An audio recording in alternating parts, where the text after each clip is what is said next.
I'm Nitesh Chawla. I'm the Frank M. Freeman Professor of Computer Science and Engineering at the University of Notre Dame.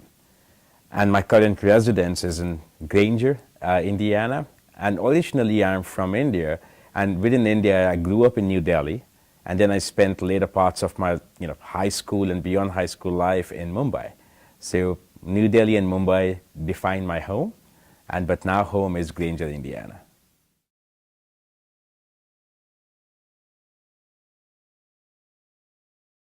So I did my undergraduate in computer science and engineering at the University of Pune in India.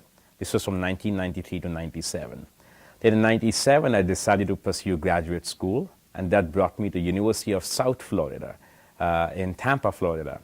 And the idea was at the time that I wanted to do my graduate studies in fuzzy logic, and I found Professor Larry Hall, who's one of the gurus in fuzzy logic, but within a semester of studying fuzzy logic, I decided how dry it is.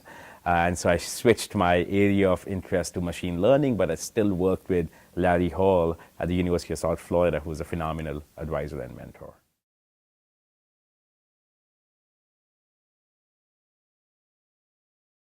So I decided I wanted to be a computer scientist because at some point my elder brother was a computer scientist before I was. And I figured he did things that were really cool. And I wanted to follow in his footsteps. I sort of hero worshipped him, as a younger brother may do to his elder brother. So that was a calling to be a computer scientist, but also I really enjoyed the analytical process on how math and logical thinking could come together to develop what we develop in computer algorithms, for example.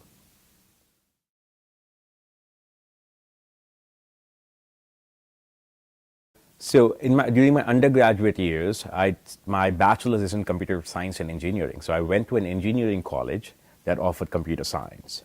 And so when I was looking for my PhD programs as well, I was interested in College of Engineering that would offer a PhD in computer science or computer science and engineering. So that sort of defined my career path in many ways. And also I believe being an engineer brings in that problem-solving mindset, that analytical mindset that, we will solve it, right? We will figure it out. So that engineering mindset combined with going deeper into bringing together the knowledge and ideas from physics and mathematics and statistics and seeing how we can begin to inform the development of new algorithms. So artificial intelligence is what I pursued as a research area back in my PhD days. Is what even excited me as an undergraduate. So I believe that computer science and engineering have a natural marriage with them. And it sort of brings in an exciting interplay. Yes, there are other universities where computer science may be in College of Sciences. Computer science may be its own school. Computer science may be in arts and letters, depending on what kind of a degree you get. But computer science and engineering bring a very interesting interplay in my viewpoint.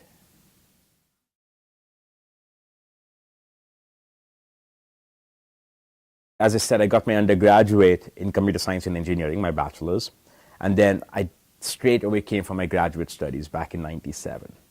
And I initially came to the US only to get a master's in computer science and engineering, and specifically focusing on fuzzy logic. And not only I changed my mind about shifting from fuzzy logic to machine learning, which was a wise decision at that point, because right now machine learning and artificial intelligence is the key, is the buzz thing. Is the most exciting discipline in my viewpoint. But then I started enjoying research tremendously. I published a paper in my very first year of graduate studies, and I decided to follow my dream about research and continue into the PhD program. And it was an interesting decision at that point because back in 98, 99, we had a dot-com boom, where a lot of my peers who came for the PhD studies in computer science were getting hired away with exciting job offers in Silicon Valley to work at Intel, Sun Microsystems, Cisco, Microsoft, and really it was an exciting time to be a computer science student or a computer engineer student. And I decided, nope, I'll go against that trend, and I'll instead switch to being a PhD student at the university. And that was one of the better decisions I have taken in my life. And then after my PhD, because I'd never worked in industry before. I had a National Academy of Sciences fellowship to go work at U.S.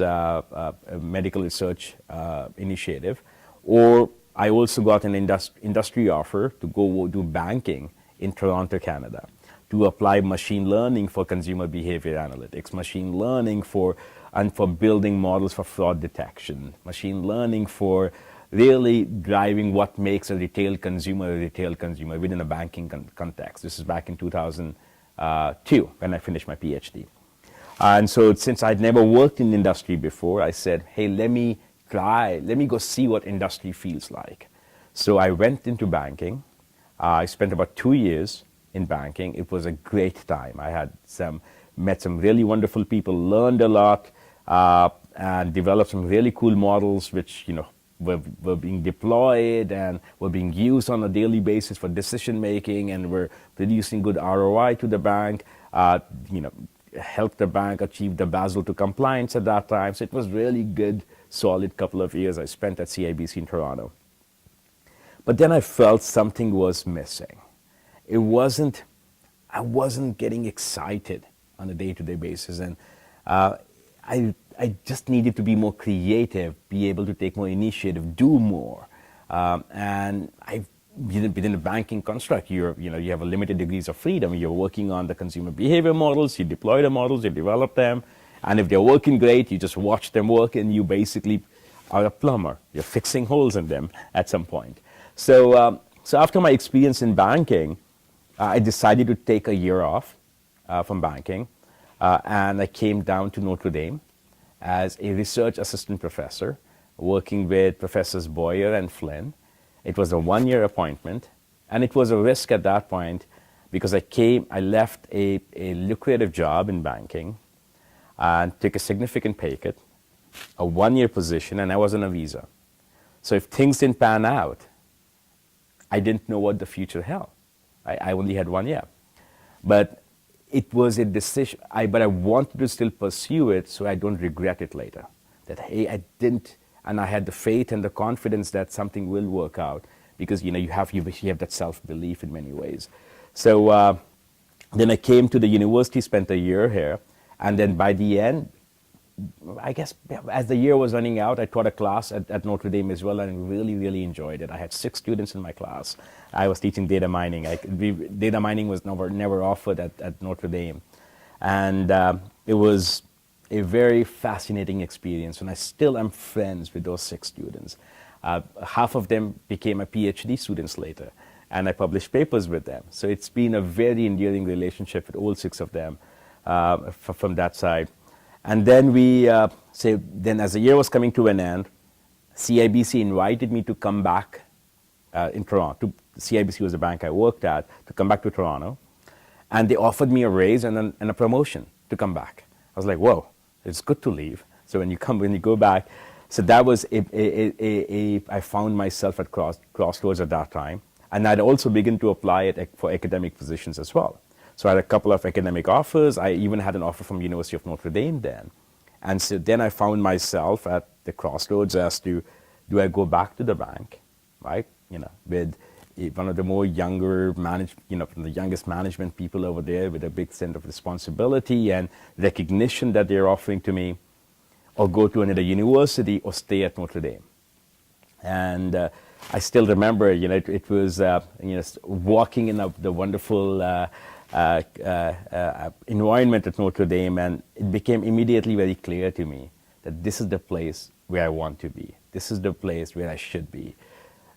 It became clear to me that academia is I wanted to pursue. And once that decision became clear, the other decision of which university I should be at was a given. It had to be Notre Dame. And I was grateful and gracious to have received the offer. So then I started my tenure track position in Notre Dame in 2007.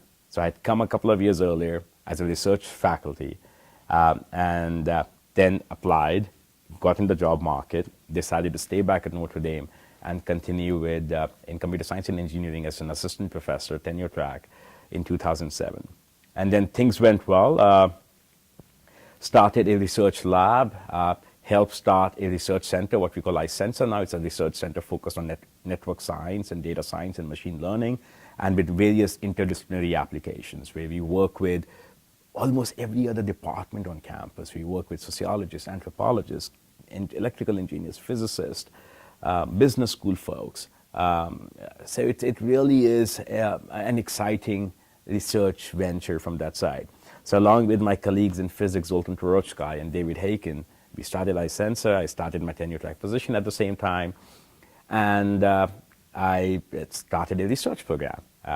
Started teaching my sophomore class in Fundamentals of Computing Part 1. And it just so happened that my first semester teaching, my first semester as an assistant professor, or maybe the second semester because I started in spring 2017, but the actual clock begins in fall 2017. And I was teaching sophomores, and we had a firstborn. Our son was born in August 2017.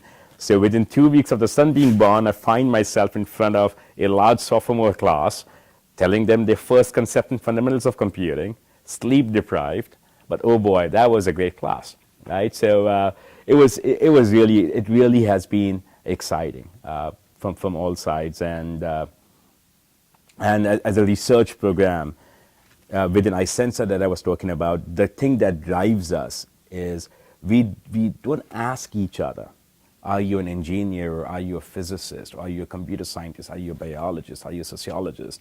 We get together as faculty, students, scholars, and we ask the question, how are we solving a grand challenge problem statement?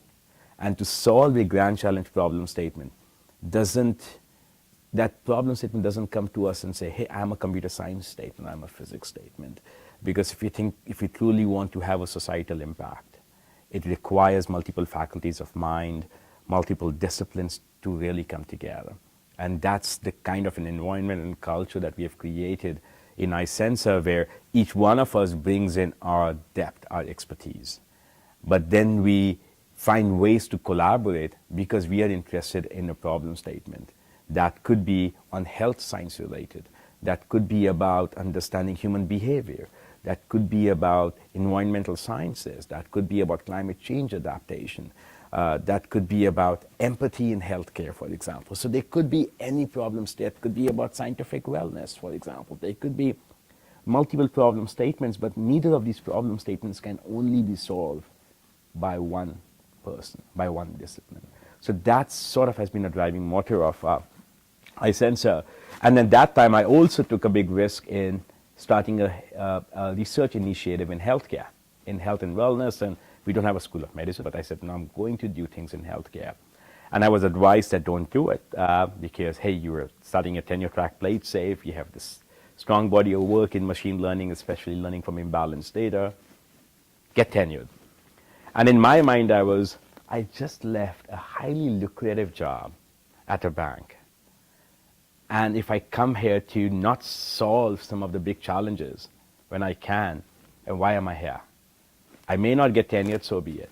I'll go back to industry, but I want to work on big problem statements, not do incremental work. Really, shake it up in many ways. So we shook it up. So we started a framework in healthcare. I developed MOUs and data use agreements with the healthcare facilities in South Bend, Indiana.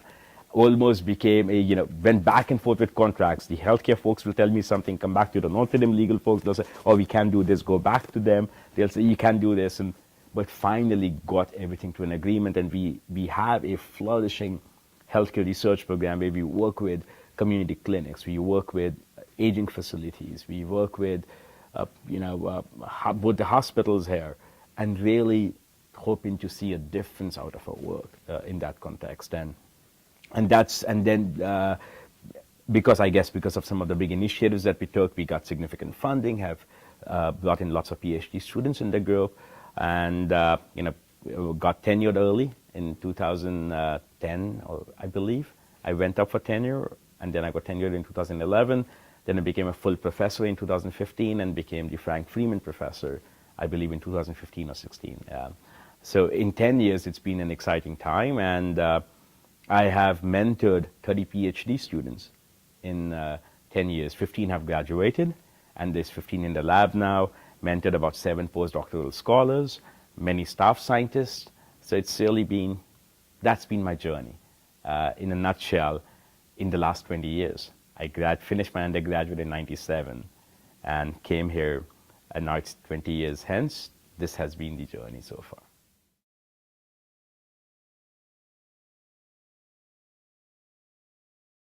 My job is, I don't consider it a job, right? I have fun every day, right? So it's exciting to think about. It's a unique privilege we have to think about big problem statements, to think about how do we solve them, to think about work that we can create that may impact 5 years, that may impact the future 5 years, 10 years from now, that may have impact the future next year, but thinking about that long-term impact, not just being locked down by the next quarter what we will do, or next 6 months what we will do. We're really thinking about what's the legacy that we leave behind. So that sort of thinking continues to inform my research program, and we work on fundamental machine learning, fundamental network science, fundamental data science, algorithms, methods. We invent new methods, invent new techniques, and we try and publish in the best places that we can in computer science or domain. But then at the same time, a driving focus of my research program is, so it takes a different kind of a PhD student to be in my research lab, is I challenge them to think about the translational impact of their research. It's one thing to write a great paper, and as an academic, as a scholar, that's a great achievement. To have a wonderful paper, to publish in a top place, and to garner citations, right? So that's something that we do as scholars, right? We do discoveries. But at the same time, I do believe that there is a responsibility that we have to the society, is to ask ourselves that the discovery or the invention or the innovation that I did, what impact it has on the society. Because innovation is not about technology. Innovation is about society, how an individual is being impacted, how a community is being impacted, how a city, state, country is being impacted. And so we ask my research students to think about that quite a bit. So as a result, what you would find is the papers and the PhD dissertations that come out of the lab, the students who have done fundamental work in network science, but have found applications in tackling the problem of invasive species in environmental sciences. The students who have done fundamental work in machine learning and complex networks have found applications in climate modeling. The students who have done work in learning from imbalanced data sets, innovated new ways of thinking about, try to figure out how they can apply that for climate change adaptation. There's a student right now who is working on how polarization happens, how we create echo chambers, and how the role social media has on influencing our decision making. She applied that work to the Colombian peace process, working closely with the Kroc Center. We are working with taking our thinking about health and wellness and how personalization can happen, how we can build systems that can guide an individual to self-pursuit of health and wellness. And we are working with a group in Brazil on child health and malnutrition. Because to me, child malnutrition, which includes obesity, stunted growth, etc., affects about 40% of children in the world. And if we can do something meaningful and even impact 1% of the children, we have made a dent. It's a big movement. So we are working with scholars in Brazil, and we are working with Kellogg to understand the principles of human development as engineers. We are working with Environmental Change Initiative on invasive species and climate change adaptation. We are working with Eck Institute of Global Health to understand how, on epidemiological studies, for example. So we're working with Center for Social Concerns on understanding policy frameworks within a community.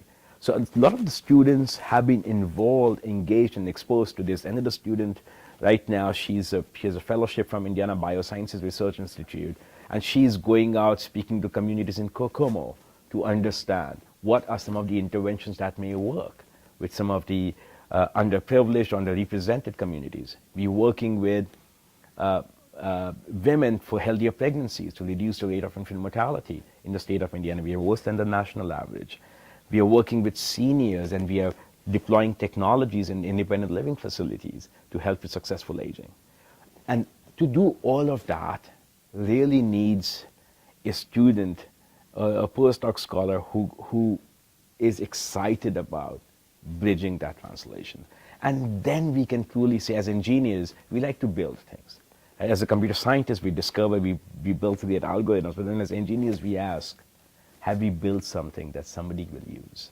Right? And we don't build devices, we don't build bridges, we don't build buildings, we don't build automobiles, we don't build computer hardware. What we build is technology and making sure it's making a difference to people.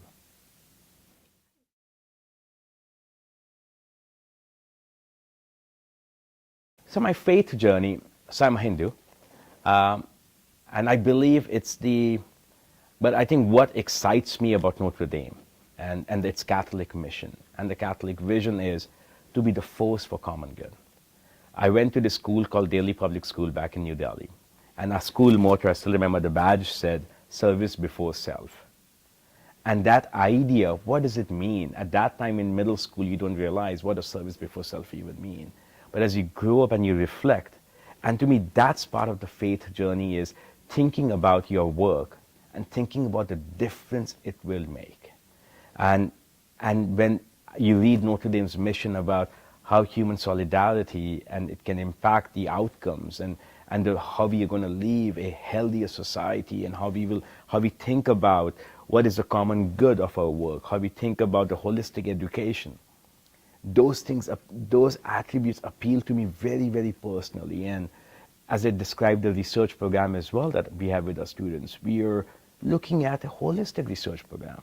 Where we say, okay, we innovate, we develop, we create, and then we ask ourselves, how do we apply it? Right? And that is the faith journey, in my view, is how my work can make a difference, how my work can live beyond me, how my work can be further percolated through the students and the scholars that come through our lab, and they become ambassadors of who we are, who we can be. So that's my faith and engineering journey.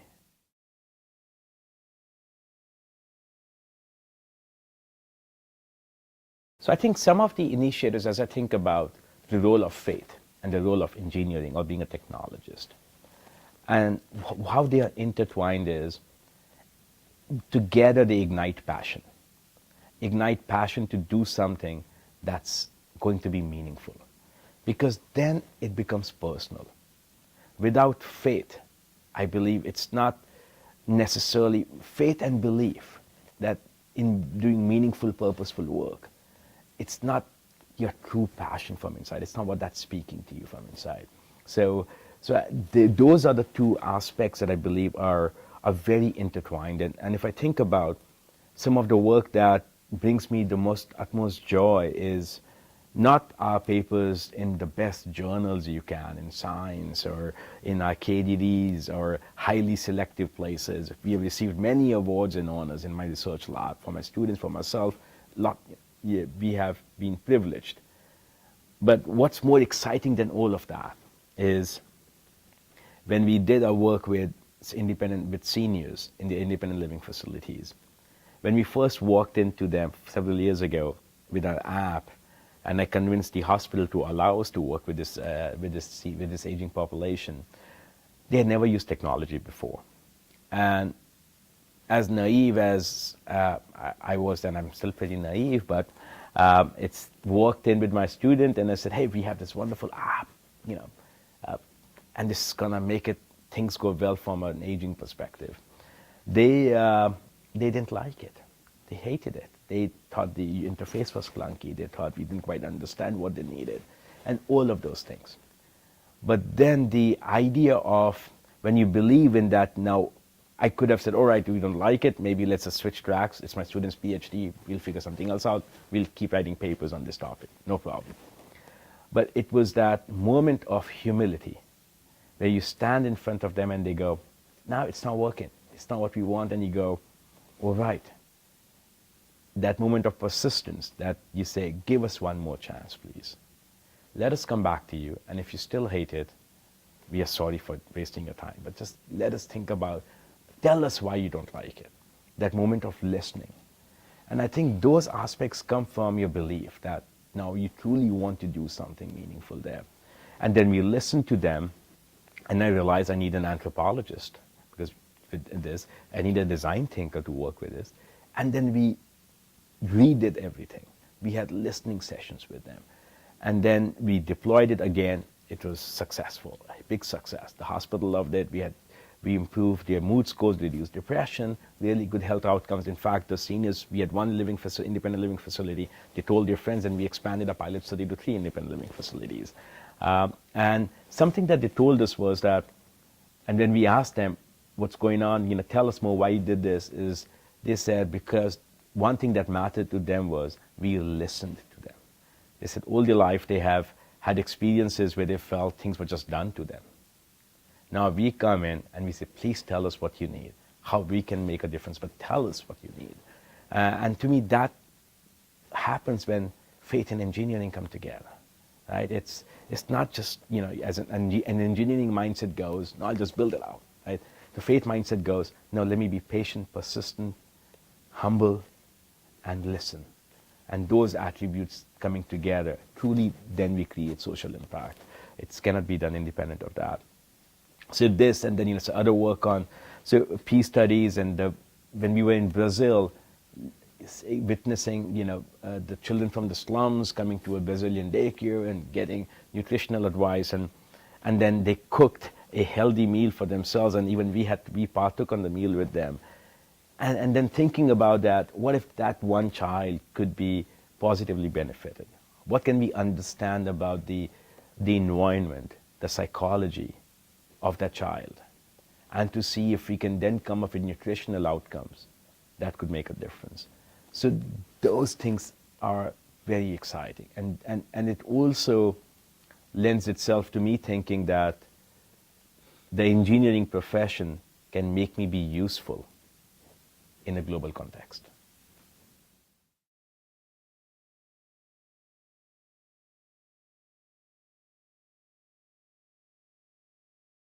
So the advice I would give to young engineers who want to live a life of virtue and faith and be an engineer is, ask yourself every day, what impact I want to generate out of my work? And that really requires those virtues of your faith and engineering, all of those virtues to really come together. Because to make what I've realized, to make a social impact, we talk about, machine learning for social impact, AI for social impact, engineering for social. We talk about, these are the greatest, best buzzwords out there. You go online and you'll find, but I often struggle with, when I read about those, is we talk about, hey, I developed this algorithm, I applied it on this data set, and this will actually work. Or I developed this prototype, this will actually work. But then to take the last mile challenge, to make the last leap of faith is, let me not take this and actually see if it works. Have the conviction and the courage to go the last mile. And I believe that conviction and courage to go the last mile is informed by your faith. To do the top 99% of innovation in this is more engineering, but to really think about what is the impact of this is informed by your faith, the virtues.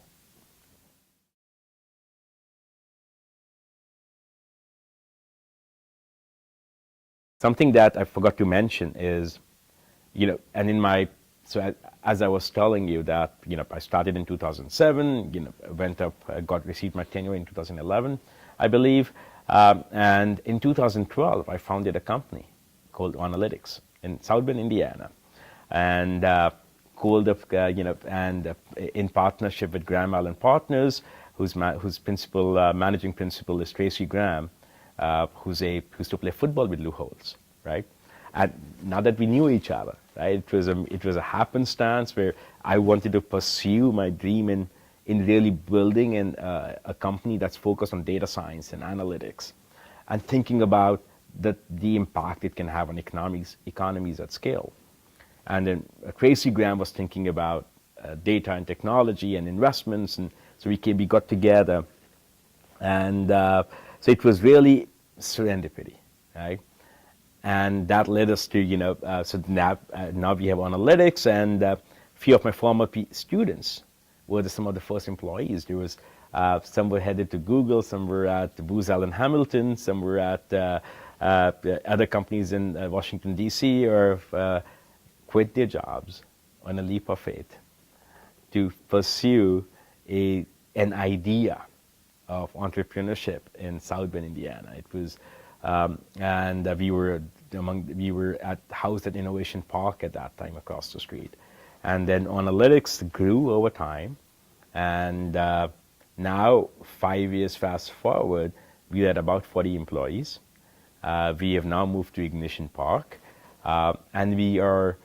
That's another way of fulfilling the promise or the vision of the difference one can make, where the individuals that we have recruited are contributing to our economy, right? They have come from all over the country. We have been able to recruit people not only from Notre Dame, Indiana University, South Bend, but Michigan, from Gonzaga, from Berkeley, from Stanford, from State University, New York.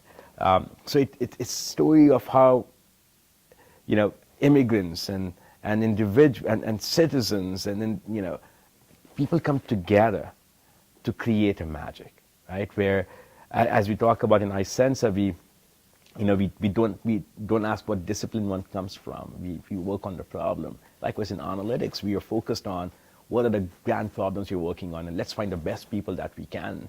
They're getting their masters in computer science or analytics at NCSU or State University, New York, or MIT or Berkeley or Stanford or Gonzaga, or whatever discipline they may be in, marketing, Indiana University, South Bend, and see how we can build teams here. And what we have shown is that we can attract and retain rock star talent here. And we can build companies of magnitude in technology. I mean, we have shown that in our region we have great manufacturing story. We have a great RV industry story. We have wonderful healthcare facilities. We have a great university, which is a beacon of hope in many ways. But to also be able to create a technology revolution, which requires, a sense of creativity, innovation, and recognizing the fact that this is where 60 years ago, or what have you, Studebaker used to be there. We were the innovators in automobile.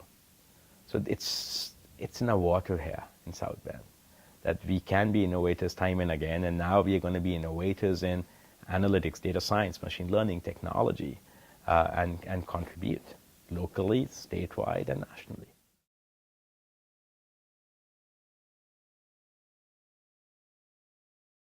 So what I wish I had heard about as a high school student, I don't know. I think, would have I done something differently? I didn't have the exposure that, the children today have, or I didn't, we didn't have the internet in the high school when I was there. So it was a great life that way, right? You just go out and, when you have to come home or you're out on the streets, you hear your mom's voice and you go, I need to go home now because I hear my mom's voice. That's the only way you get home. But I think now and especially with all of these things that we are seeing today, and we're thinking about, maybe it is a possibility for our high school students to be more involved in critical thinking, to be more involved in analytical thinking, to be more involved in problem-solving attributes. And whether to go for engineering or science or what have you, doesn't matter, right? But to be more aware of the world around them, to move away from a sense of, today, instant gratification, right? We are so used to, I send a message, you get it, I expect a response. I need news, I go on my phone, I get news, right? It's instant. I need to watch a movie, no worries, I turn on my Netflix or Amazon or Hulu or whatever your favorite thing would be, and you watch something, right? You need to search for something, you open your iPad, you search, or your phone, and you have the answer. It doesn't matter what age you are in. You need to look at the weather. My 6-year-old daughter, so it's funny that, I digress, but when I started my tenure track here, my son was born. When I founded analytics, my daughter was born that year. So two big events are tied very nicely with with both the children. But it needs to see the weather, looks at the phone. Growing up, there was no such thing, right? Growing up, the awareness of the world didn't exist. Growing up, the world was your friends. The world was the street you lived in. The world was wherever your parents took you for the vacation. The world was your playground. And what happened, the conversations that happened with each other. But now the world is, gosh, the world, right? Because information is available. So I do believe that now we have an opportunity to work with our high school students, to work with entering college students on just the idea of mindfulness, on just the idea of awareness, on just the idea of empathy. Because these attributes make a leader. Right? Without mindfulness, empathy, awareness, we don't make good leaders. And then thinking about, once you become aware of those things, I'm not driven by, oh, let's make them exposed to programming in the middle school. Let's make them exposed to engineering. I wasn't exposed to programming until my college. I worked out fine, right?